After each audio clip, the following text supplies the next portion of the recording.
Welcome to another video with Scripting is Fun. In this video we're going to be looking at animating in a 2D platform game. And in this video we're going to look at how to animate by bringing in our player character as all his individual parts and pieces, stacking them all up and arranging them on top of each other, and then using Unity's animation panel to move the player to different poses and build our animations. So this is the 2D platform game that I've been using in the other videos here for the platform part. And we are going to rebuild our player. So again, I have over here this nice little orc warrior that I found on the Unity Asset Store. And in videos before that, I've been using, let's collapse this down here, I've been using this guy right here. Nope, not that guy. This guy right here, which is just all one piece of the orc. He just all put together. All right, but in order to animate in the way we want to today, we actually want to use this one here, which has all of his different pieces drawn in here separately. Okay, so we're going to build him and arrange him the way that we want him to be out here in our scene. All right. So we're going to start by making an empty game object that's going to hold all the pieces. Okay, so we'll go here into our hierarchy, create an empty. Let's just call this our player. All right. Okay, let's call this our player. And let's go ahead and put this over here somewhere so that we have something like that. Okay, so we're going to put our player over here. That's going to be a center point. Okay, and then let's take and start dragging in pieces of our player. So let's go ahead and bring his body in first. So I'm just going to drag this out here and put it in the scene, and probably something about like this. Let's go ahead and make sure that we have him as a child of this game object here. So let's make sure we drag him into our player. And then let's make sure his position is 0 on the X so that he's right exactly centered inside this empty game object. And then on the Y we can adjust that as we need to. So maybe we'll bring that up a little bit like that. Okay, so there's our empty game object. Here's our body. All right, and then we're just going to keep layering things on top. So let's put his head on here next. So we'll drag the head out and we'll put this up here on the body. Now what I'm going to want to do is use this order and layer to kind of control what gets drawn on top of what. Other ways that I've seen people do this is if you go into 3D mode here, you can actually move the different pieces slightly on the Z-axis, because then they'll stack up, you know, based on how far away they are from the camera. But I think for this one I'm going to just stay in 2D mode. And let's zoom in here a little closer on him so we get a good view of him. And the body is at 0, so let's go ahead and put the head up here maybe at like a 5 for now, so that we make sure it always stays in front of the body. Alright, and then we just keep building from there. Let's go ahead and maybe give him his pants. So they're going to go on here somewhere, maybe down here towards the bottom of him, and then we can go ahead and give him a leg. Okay, so this is going to be this leg here, so we'll go ahead and put that. Let me see, which leg is that? I think we'll put him right about there. And then we're going to want the pants to be in front of the body and in front of the leg, so let's go ahead and put the pants at a 5 as well, so that they stay on top. And again, we'll probably have to rearrange all this once we get all the pieces in. Let me look at my next piece here. And let's go ahead and bring in the other leg then. So this one here. And we'll put that over here. Now actually I think I've got these reversed. You can kind of put these in how you want, but I think I'm going to put this one here. And we'll put this one over here. And there. Let's do that. Okay, so we've got some legs, some pants. Let's move those pants up a little bit here.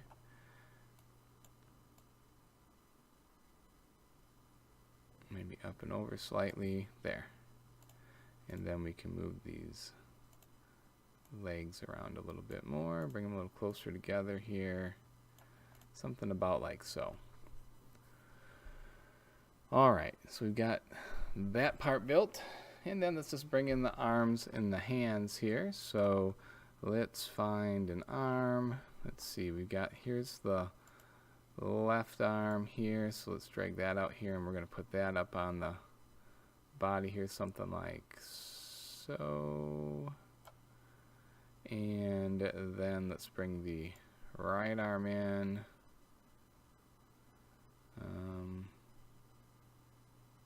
Let's see here.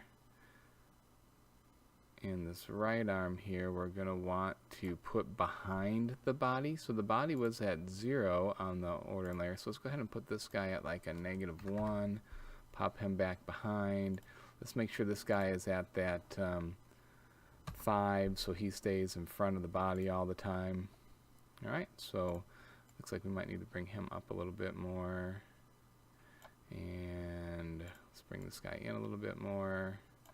Okay. And then we need our hands. So let's see if this is looking right. That's right leg, left leg. Okay. Left arm, right arm. Those look like they're backwards. Named backwards. So, but this is the way they're supposed to go. So we might have to change some naming conventions here. Alright, and then let's go to the hands. So here is the hand that goes over here on this side, so we're going to go ahead and attach it there. Now, one thing I haven't been doing is putting all these inside the player's game object here, so let's fix that right now. We want to make sure we make all of these children of the player, right? Because when we move the player, we want all the pieces to move with him. Alright, so we're back here on this hand, so that's right. Okay, right hand, right arm, right hand. Let's kind of position this guy maybe slightly differently here. Let's bring him down a little bit like that.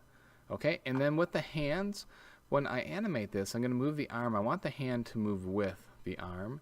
So let's go ahead and make the hand a child of the arm. That way when I move this arm here, the hand will move with it. Alright, and then let's go to our left arm here, and let's get our left hand. So here's our left hand, and let's go ahead and stick this out here in the scene. And we make that a child of the left arm so that it will move with the left arm. And we want this to be on top, so let's change its order and layer to that 5 so it's on top. Let's see, this guy we want on top too. Let's go ahead and change him to a 5 just to make sure that we keep everything stacked up the way we want it to be. Okay? So we arrange our pieces here how we want them to appear on our model here, and we kind of rebuild him. Alright, and I think I'm going to bring this head down a little bit further there, and let's bring these arms down a little bit. Okay, and as you see where I'm as I'm clicking, see the little circles here? That is the pivot point for the sprite. And these can be set in your sprite editor, so when you draw out your character in its pieces and bring them into Unity, when you slice that apart, you can actually tell it what the pivot points are. And that's going to be important because wherever the pivot point is where our object is going to rotate around when we get into the animating. Alright, so here we have our guy all built. All these pieces are children of the player, so I can collapse that all down and it goes away. If I grab the player and move the player, every part of him moves with it, which is what we want. And now we're ready to start animating. Okay, so that was kind of step 1. Make your guy in all his different pieces that you want to move independently, and then piece them together inside of Unity. Oh, one other piece that we didn't give him was his weapon. Let's give him his weapon here as well. So the weapon is going to be a child of the right hand. So let's go ahead and drag this out here into the scene. So it looks like it's in his hand. And then let's grab weapon and make it a child of the right hand. That way if I move the right hand, the weapon moves as well. and that's going to be what we want. So there we go. Now he's armed and dangerous here. Alright, so we've got him all laid out like so. Alright, now it's time to start doing some animation. So to the actual empty game object, root object of the player here, we're going to add an animator component. So let's go to add component. It's going to be under miscellaneous and animator. Okay, so this is going to be an animator that's going to control our animations. Let's go ahead and make ourselves an animator controller. So to make a new controller, you can just go over here into your project panel, create animator controller, give it a name. So this is let's call this the orc controller. And then I'm going to take this orc controller and drop it into my controller slot here. Okay, so now he's got a controller. If you double click it, again, it will open your animator window up here at the top. If you don't see this, you can go to Window and Animator. That'll pop that out on the screen, and then you can dock it somewhere where you got some room to work. You get some introductory little pieces here that you can just kind of tuck over to the side. And then as we add animation clips, they'll pop up in here. And then this is where we control when to play which animations as events happen in our game. Alright, so next step, now that we have them all together, is to make some animation clips for him. So you're going to want your animation window, which is right here. And you're going to want, if you don't see this, again, that's under Window, Animation. And then I like to dock it down here at the bottom somewhere where I have some width of the screen to work with. I'm going to select my player, his root object here, where the animator is. And then since there are no animations currently assigned to this controller, it's going to tell me to begin animating, create an animation clip. So I'm going to hit create. It's going to ask me where to put this. So I'm going to put this in this animations platform. I've already done some animations before, but I'm going to make some new ones here. So let's call this idle.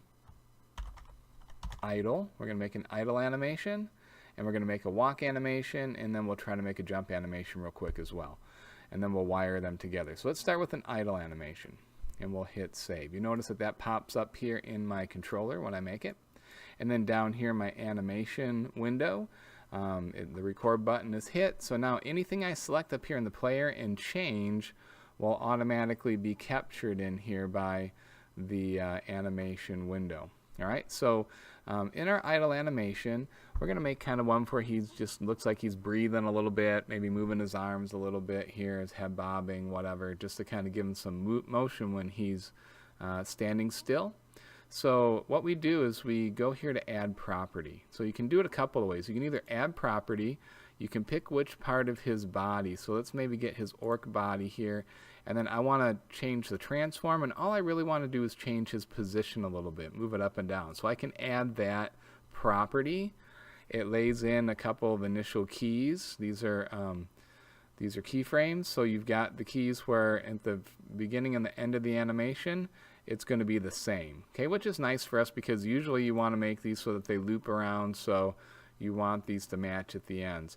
Again, Unity defaults to 60 seconds of animation in its default clip. So you got 60 samples, 1 sample per second as you go through here.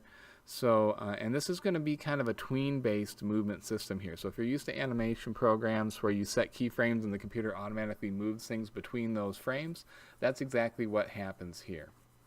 All right.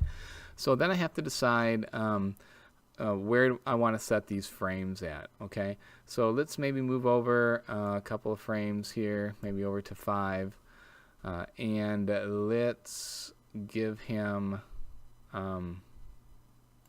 Sorry, I think before I said this was like a, yeah, this is a 1 second animation. I don't know if I said minute or not. This is a 1 second animation. So let's go over here to like maybe 5 for now, and just go a little further. Halfway through, we want to be halfway through the animation.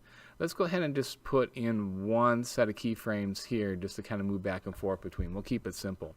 So I'm on the orc's body on his position. Now, I can pivot this open and I can just type in numbers. Or what I can do is I can get my move tool, I can click in here on the orc body, and then I can actually just move him here. So let's say we move the body up a little bit, make it look like he's taking a breath. Okay, just a little bit, right? So we can kind of see what that looks like now. See how the body's moving up and then back down. So we've got kind of a movement. So we can hit play here to see how that looks. Now, that might be a little too much. So if that's the case, then we can go back here. We can grab his body. As long as I'm over these keyframes, it'll update him. I can move that down a little bit. See if we can bump that just a hair. Let's see what that looks like. Alright, so that might be a little better.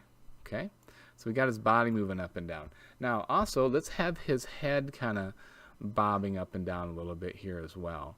So we can, again, we can either go here and add property, or if I, well, let's do add property. If I just grab his head and move it, that will also do some things for me. Okay.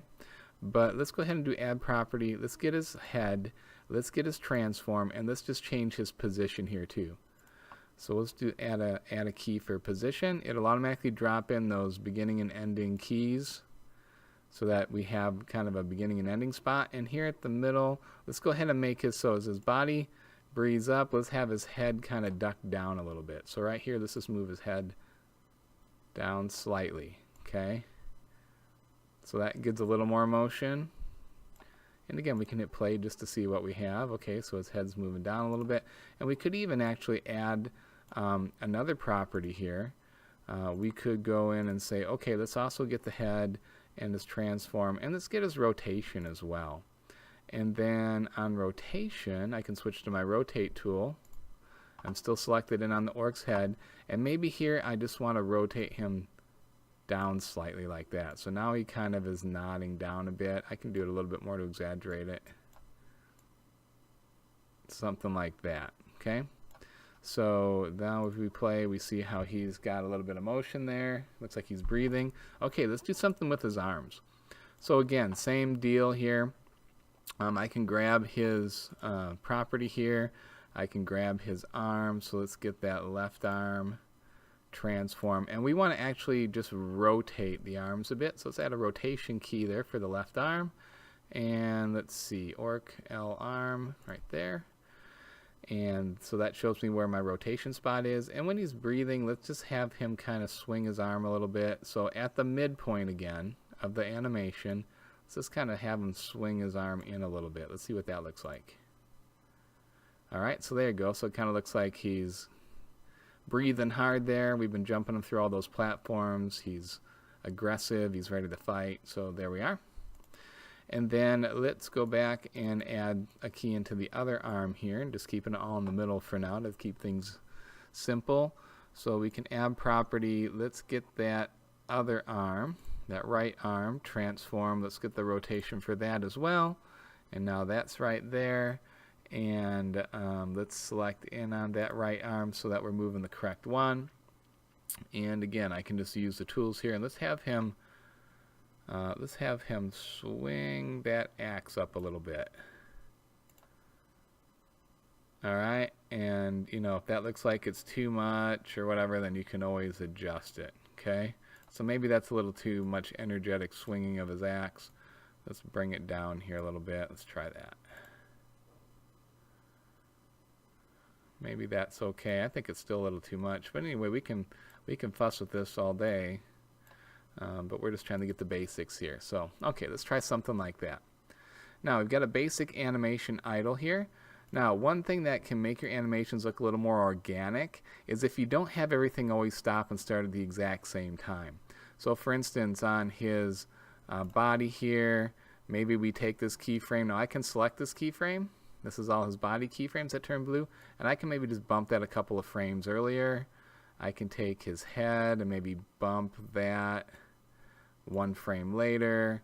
I can take his head rotation, maybe get that off sync a little bit. So you can bump these frames around a little bit, like his arm rotation. Let's have this one maybe take a little longer to get there and be a quicker backswing. So you can do something like this and play with it, and now everything is kind of moving at slightly different times, stopping and starting. It gives a more organic feel to your animation. Okay, so we brought the pieces in here. We put in keyframes for the properties for each one that we want to change, and we've created an animation. So we're going to stop the record mode there. And I've got one animation done, my idle animation. Now up in my controller, idle is my default animation. So if I play my game right now, you're going to see that he's just going to play his idle animation. So here's what it looks like in game, and you can just always kind of see what's going to happen there. Okay? So that is one animation that we've made. All right, and then to make other animations, it's the same kind of an idea, right? We can make a walk animation, which moves his feet and his hands separately from one another. I've already got one of those made. I'm not going to take time to walk you through that one. No pun intended there.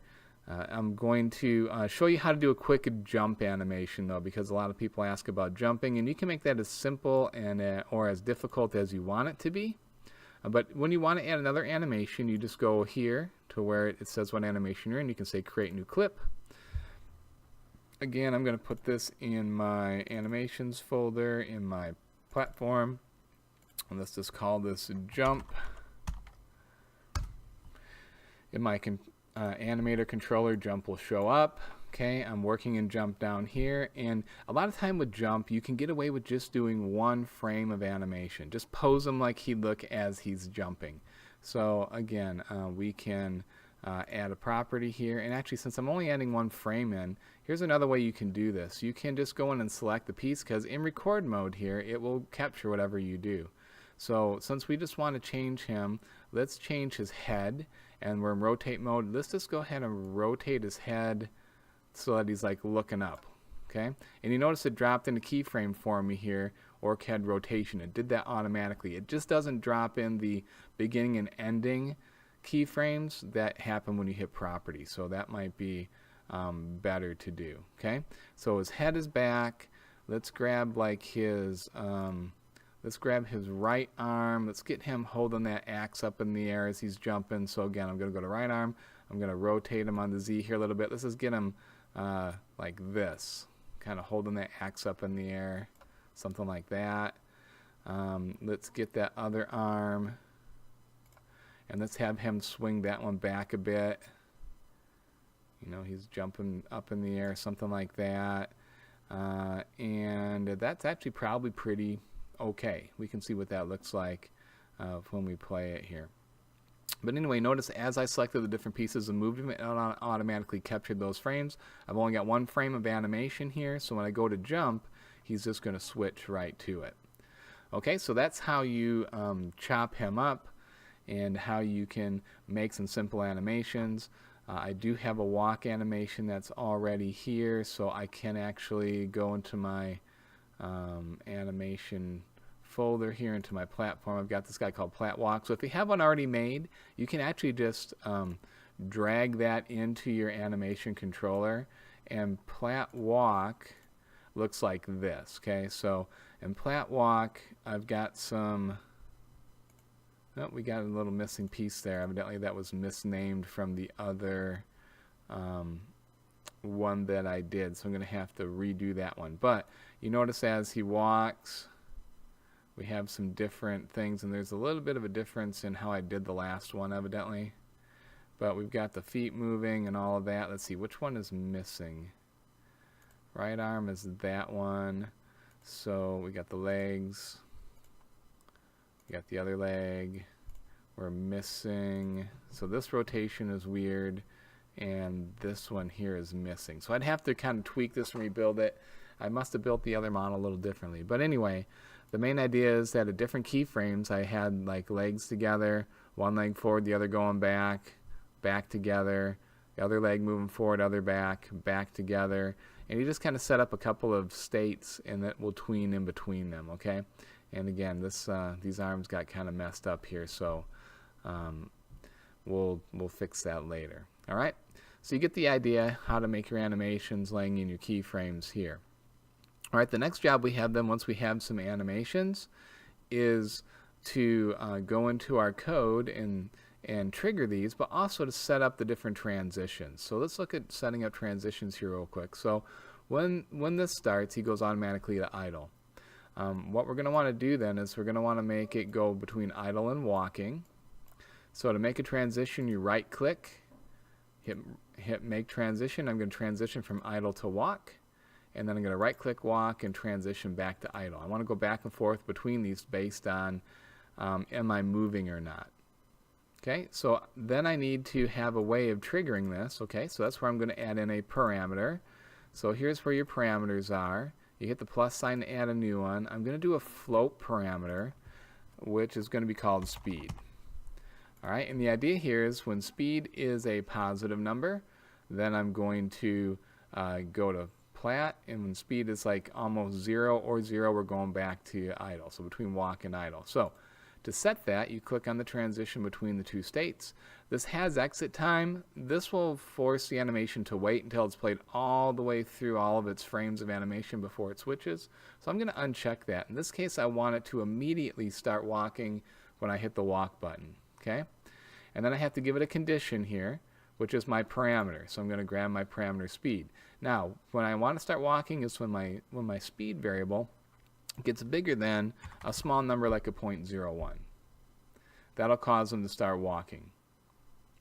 When I want to go back from walk to idle, it's just the reverse. Okay, so again, I don't want to use exit time, so I don't want it to wait till the end of a walk cycle to stop. As soon as I stop pushing my button, I want them to stop right away.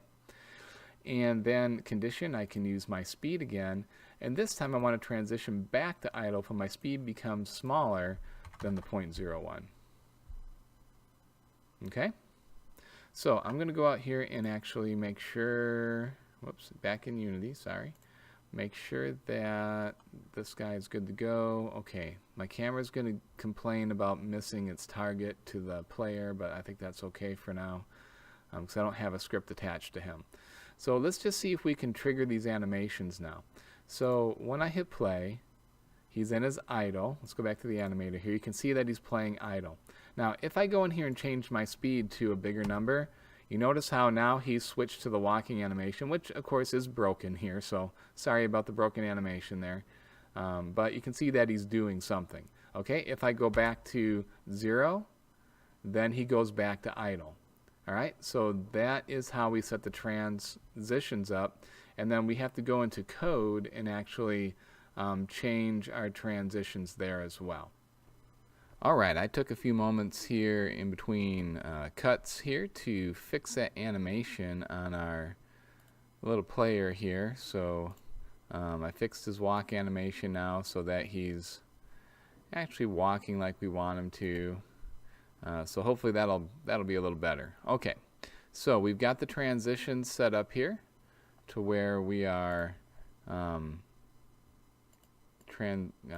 with our parameter, our speed parameter here, and we were testing that out to see that it would go in between the different states. So now what we're going to do is we're going to go into our coding part to where we can then, through our code, be able to tell the Animator Controller what the speed currently is, and then based on the speed being below a 0.01 or above a 0.01, we're going to be transitioning between our walking animation and our idle animation. So let's go and make a new script here. Let's kind of go to, alright, so we're going to create a new C# script. We'll just call this platform move with animations. Okay, nice long name there. So platform move with animations. Let's go ahead and attach that to our guy here. Let's make sure I actually hit his root object here, his empty game object at the top. I want to add everything right here to the top of him. So he's got his platform move with animation. He's got his animator. Let's also set him up with the rigid body. So we're going to need that. So let's do physics 2D rigid body. Let's give, I'm just setting the settings up to where I had the example in the movement video. So gravity scale of 3, and we're freezing his rotation on the Z so he doesn't fall over. And then we're going to rebuild this platform movement script and add in animations to it. So we have all that. He's also going to need that capsule collider. So 2D capsule collider. And let's go to the capsule collider and size that up so that it's where we need it to be. So size Y, let's make it so it goes right down by the bottom of his foot, and let's make it offset just a little bit so we get the bulk of his body, and let's make it a little bit wider. There, something like that is going to be his collider. So now it should be good. If I hit play, he should stay on the ground there. There we go. So he's standing on the ground there doing his animation. Alright, so this is just our basic script from before. The only thing I added in here was I added in some code that will flip us from left to right. So before, when we were moving, he was always facing to the right. So I put this code in here, made a vector3 scale variable to hold his scale, and what we're doing to make him flip is we're checking to see if he's moving in a negative direction. We're setting his scale to a -1 on the x, and then applying that to his local scale. And if he's not doing that, then we're checking to see, okay, well, is he going bigger than a negative or a positive 0.01? Is he moving right? If so, then we're flipping his scale to the right, so giving him a +1 in the scale and applying that to his local scale. So basically, if you look at the scale here, right now he's at a 1. If I put a -1 there, he's just going the other way. Okay, and if I take that negative sign off, he flips back. So that's all I'm really doing in code. I'm just checking to see which keys are pressing so I know which way he's moving, and then I'm flipping in the right direction. So that's what that code does. If you don't recognize that from before, that's new. Alright, and then here's his jump code like before. Alright, so what we want to do is get control of the animations. So when we hit play right now, he automatically plays his idle animation because that's his default animation in the Animator Controller here. See, he's idle. And we set this up so that if platform walk gets bigger than a 0.01, if this speed parameter here gets bigger than that, then he'll start walking. So we're actually going to kind of tie that parameter to our actual inputs here on the horizontal input. Okay, so if we're getting any kind of input from horizontal, then we want to have the player set his speed parameter to a number bigger than a 0.01. Okay, so after we've done all of our checking for our inputs, which is right here, and we're going ahead and moving and scaling and doing all that, what we can do is just down at the bottom here, we'll add in a section for control animations. Alright, so to control animations, I need a link into the animator component of my object. So we're going to go up here and just add in a public animator, and we'll just call this anim for short. We'll say, let's save this, go out into Unity, and let's tie that in right away so we don't forget. So here's my new animator component. I'm going to grab the animator from here and drag it on down and drop it into the box there.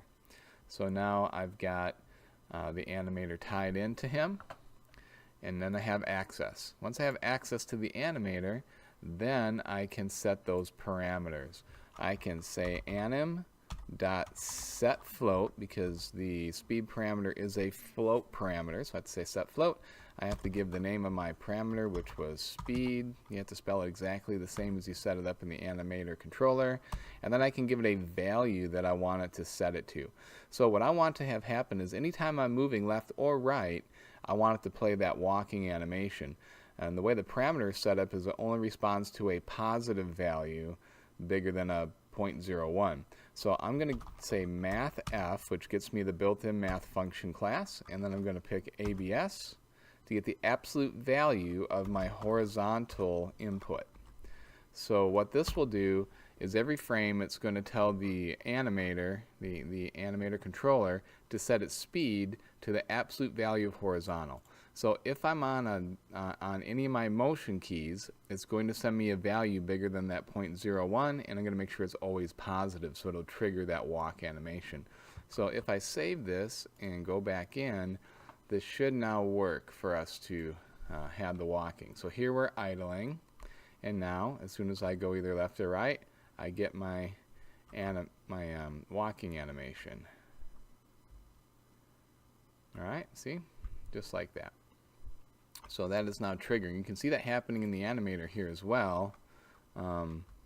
As you, let's see, I need to make this so I can see the animator and the game view at the same time.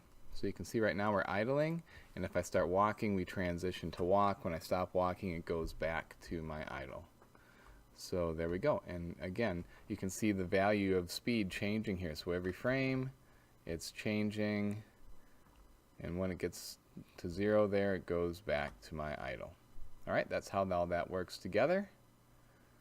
Okay, so let's go back into our script here. Now the next thing I want to do is I want to add in that jump animation. So actually we got to go here to our animator. I've got a jump animation here, and I want my player to play that jump animation whenever the space bar is pushed for jumping. So I'm actually going to move this up here, and I'm going to hook this one to this any state button. The any state button will allow this animation to launch regardless of what it's currently doing. So it's kind of like an instant, I can always go to jump. So it doesn't matter if I'm idling or walking, it'll go right to jump. So you just right click on any state to make a transition, and then left click on jump to establish that connection. And then again, I have to give it a parameter on which to switch. I don't want to use exit time here. To make the transition, I want it instantly to go there, and I'm going to need a parameter here that's going to control that. So let's make a new parameter. Let's make this also a float, because I'm going to want to feed in some numbers here, and I'm just going to call this jump. So this is going to be my jump parameter. Now I can set that here from any state. I can say from any state go to jump if jump is greater than that 0.01, just a small positive number. Alright, so now that will cause this to transition to jump anytime this parameter gets bigger than the 0.01. So then out in my script, what I'm going to do is I'm going to send another piece of information here to my animator. So I'm going to say anim.setFloat, because again, this is a float parameter, my jump parameter. So I'm going to say, okay, now send to jump every frame.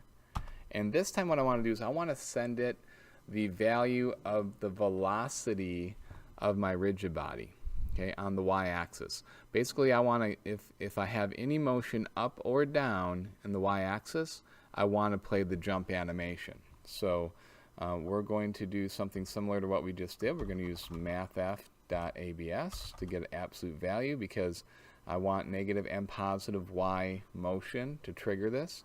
And I'm going to say RB, which is the rigid body, and I'm going to ask for the velocity of the rigid body.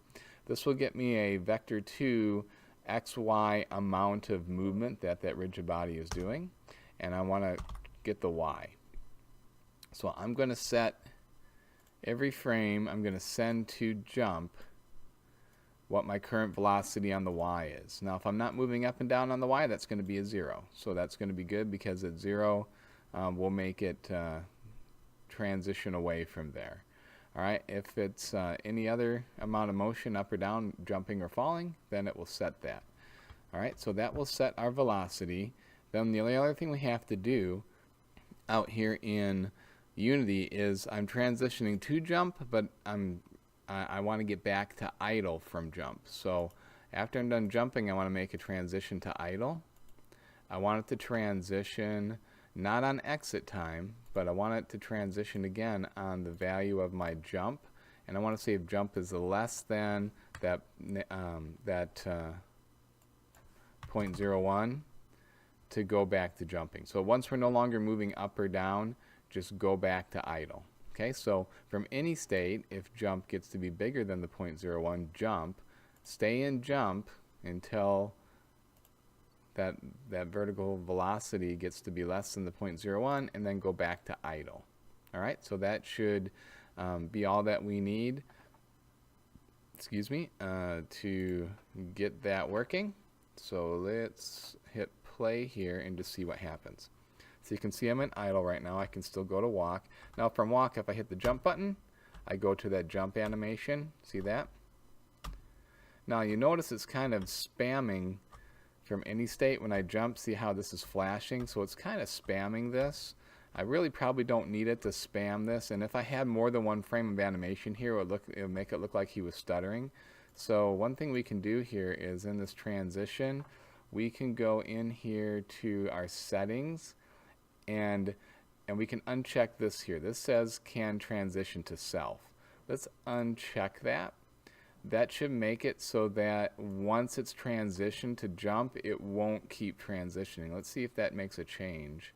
So if I jump now, see how it just does it one time when I'm not jumping? Now you'll notice that sometimes I'm getting an extra hit when I hit, like if I hit my head on something, I technically stop for a second my motion, so it's triggering it to go back, but it's so fast that it doesn't really make too much difference there. So, and it doesn't look too bad to have him react to hitting his head on something. So that just kind of fixes that little flaw. That way if I had a different animation for jumping and falling, I wouldn't get some spam kind of a thing from being on the space bar or whatever. Okay, so that works. From idle I can jump and it goes, and from walking I can jump and it goes. That's what that any state does.